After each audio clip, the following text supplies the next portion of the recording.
Hey everybody, Lawrence here at Dirty Basement Terrain with another quick tip for you. Spider webs. Now, they look cool. They're great for terrain.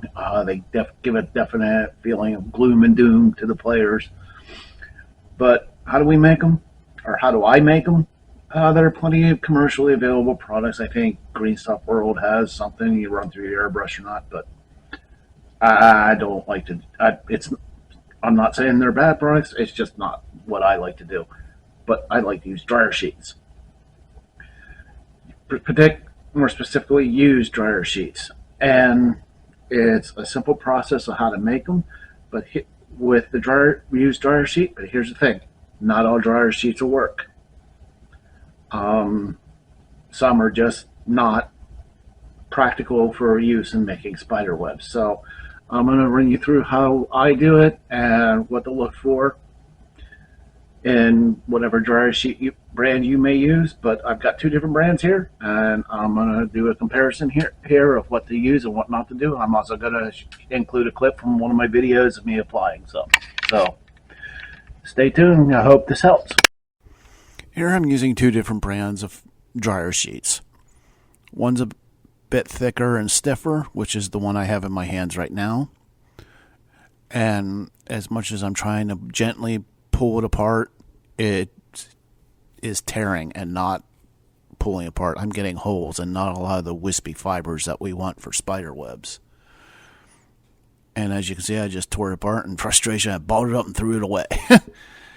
Now, this is the other brand that I'm using. It's thinner and softer and a lot more flexible than the first brand. So it's more apt to stretch before it tears, which is exactly what we want for dryer sheet webs. As you can see, I'm not getting any of those like tears I did with the other one. Now I'm pulling it apart on purpose just to show you. You get a lot of the wispy fibers and single strands, which is exactly what we're looking for.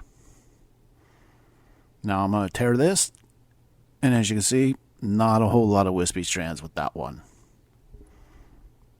But this, it's just a lot of gentle pulling. I mean, that's pretty much it. And you continue to do that until you get to a point where you're happy that it looks like a spider web instead of an old dryer sheet. Again, this can take a little bit of time when you first start doing it, but once you get the hang of it, it'll go really quick. And whatever name brand you use, you just know when you're doing it.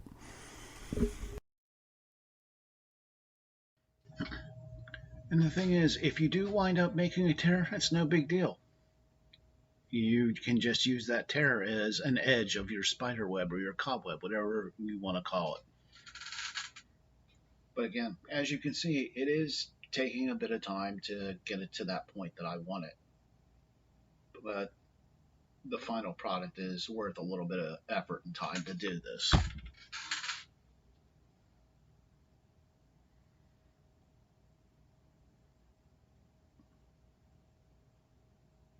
Okay, now I've got it to the point where I like it, and here you can see what it looked like before I started.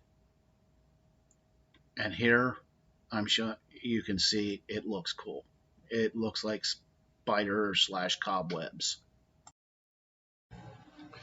Applying the webs to a piece of terrain is incredibly simple. It's a matter of getting a chunk of the web or the dryer sheet that you want to use and then putting it to where you want it to go.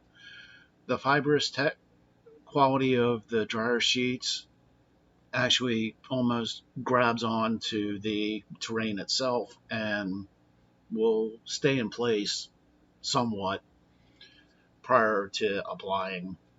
What I'm using here is a 50-50 mix of water and PVA, and just it'll stay in place until you're ready to actually start gluing it, somewhat at least.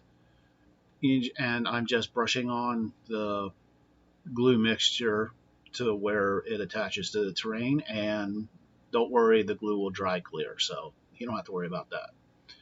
I hope this helped you guys out. So Enjoy, guys.